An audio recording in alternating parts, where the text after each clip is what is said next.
Alright, this one's a weird one, but in a good way. LarryBoy and the Awful Ear Wacks Attack. That's CKS, not X, by the way. Don't get it twisted. As weird as this book was, I kind of found myself liking it. So what's the story? Awful Alvin is planning to inject people with these earbuds called... they're called earwax, with the CKS at the end. Okay? And make people listen to only him. Unfortunately, LarryBoy falls into this trap in the most seductive way possible. Yeah, I say seductive because the way Awful Alvin tells LarryBoy to tilt his head back. I mean, come on. I just finished watching the Mission Zero episode of Hell of a Boss to know what's up. I'm telling you, somebody out there is gonna take this part of the book the wrong way. Just saying. This is a kids series aimed at 8 to 12-year-olds, for Christ's sake. So the second half of the book is spent with the butler Archibald trying to break LarryBoy out of Awful Alvin's listening device. Listening device. Okay, that sounds better than earwax. Oh, right. Ugh. Oh my gosh, can we call them earbuds? Because that's what they look like. I mean, look, I have earbuds, and they come in a box too. Wow, did this book predict the future? The future of technology. Let's go. So that's the gist of the book. However, one of the most interesting things about this book is that they actually somehow give Awful Alvin a bit of a backstory, which wasn't something that was addressed in the Cartoon Adventures videos. Believe it or not, in chapter 4, the book straight up tells us that before we go any further, and then it tells us about Awful Alvin's humble beginnings of scaring away his friends with practical jokes and him living in a sewer. And just to show how juicy this origin story is, I'm gonna read it to you guys. So let's crack this bad boy open to chapter 4. Alright, let me see. Okay, here we go, chapter 4. This is a live reading. Okay, here we go. Chapter 4. We don't need to read the title of the chapter, so we'll take it from here. Before we go any further with our story, see, the chapter starts off like that. Okay, before we go any further with our story, we should probably go back and talk about Awful Alvin. Wow, this book is becoming self-aware. You need to know how truly awful he is. Okay, book, we get it.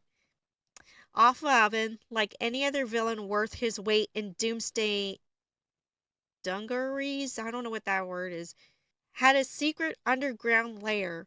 Awful Alvin's particular secret underground lair was a humble starter lair on the outskirts of Bumleyburg. It was a pretty bad neighborhood, but not quite as awful as Awful Alvin would have liked. Something to work up to, he thought. The roaches and vermin made it feel like home, though. So Awful Alvin had put out his quote-unquote own welcome mat and settled in. Second-hand computers and lame lab equipment surrounded him. The kind of stuff you grew out of when you were 6.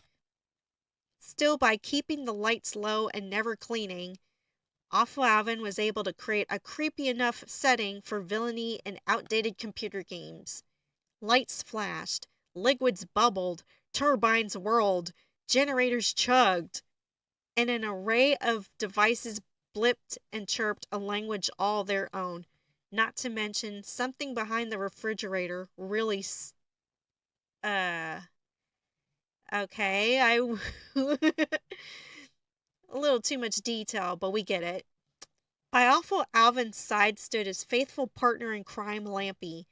During his years of villainy, Awful Alvin had been so awful that he had driven away all his friends, like the time in the tropics where he replaced apple strudel's sunscreen with olive oil and burned his light and flaky crust.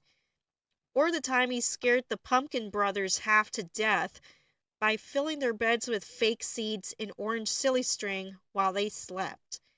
Really, those practical jokes are kind of harmless. Well, except for the burning the apple strudel's crust. But the second practical joke is way more forgivable.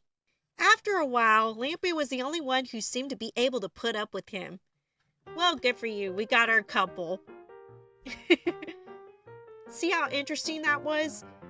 It's weird, like Awful Alvin. And you can thank Bob Catula for the clever writing. Now, part of me would have wanted this to have been a Cartoon Adventures video, but then again, wouldn't it be better off as the pilot to the upcoming LarryBoy movie? I mean, think about it. Not only would you get an origin story of our hero, but we can also get Awful Alvin's origin story, along with a good premise. But then again, the LarryBoy movie is still in production hell, so we'll never know. As for this book, I definitely recommend it. It's weird, but the premise is pretty interesting.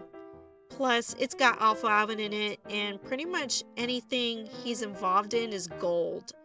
So check out the book and decide for yourself. And don't mind the earwax.